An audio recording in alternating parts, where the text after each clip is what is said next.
ఈ పిల్లోడు మంచోడు, రేపు ఫ్యూచర్ లో మంచిగా పనికొస్తాడు అనుకునేటోడు రేపు ఫ్యూచర్ లో పనికి మాలిపోతాడు. అలాగే వీడు పనికి మాలినోడ్రా, రేపు ఫ్యూచర్ లో పనికి రాడు, అసలు ఏమీ తెలియదు, వీడికి ఏం చేత కాదు అనుకునేటోడే రేపు ఫ్యూచర్ లో మంచిగా బ్రైట్ అవుతాడు అనే సామెత నిజంగా నాకైతే మాత్రం దీన్ని చూస్తే అర్థమవుతుంది. నేను చాలా విత్తనాలు వేశాను, వాటర్ మిలన్ విత్తనాలు ఒక్క దగ్గర చాలా వరకు వేశాను. అవి పుడితే వేరే దగ్గరకు మార్చుదాం అనుకున్నాను.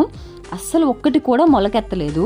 అసలు అనుకోకుండా తినేసి పడేసిన విత్తనాలు ఇవి. చాలా అంటే చాలా బాగా మొలకెత్తి అసలు దానికి వాటర్ ఒక్క రోజు కూడా పోయలేదు అనుకోండి, అంత బాగా పూసింది మొక్క. ఇంకా అలాగే 2-3 కాయలు కూడా వేసింది. అయితే ఇది బయట పూయడం వలన ఆవులు కొన్ని కొరికేసి తినేసాయి. ఫైనల్ గా ఇది ఒక్కటైతే మిగిలింది. అయితే ఇది ఇంత బాగా పూస్తుంది అండ్ అలాగే ఇంత టేస్ట్ గా ఉంటుంది అయితే మాత్రం అస్సలు ఎక్స్పెక్ట్ చేయలేదు. చాలా అంటే చాలా స్వీట్ గా ఉందండి. నిజంగా పడి మొక్కలు బాగా పూస్తాయి అన్నంతకి ఎగ్జాంపుల్ ఇదే అనుకుంటా నేనైతే మాత్రం. మీ ఇంటి దగ్గర కూడా ఎప్పుడైనా ఇలా పూసిందా? పూస్తే కామెంట్ చేసేయండి. ఇంతవరకు చూసారు కదా ఫ్రెండ్స్, ఒక్క లైక్ చేసి సబ్స్క్రైబ్ చేసుకోండి ఫ్రెండ్స్. మళ్ళీ నెక్స్ట్ వీడియో కలుద్దాం. Bye. Thank you so much watching.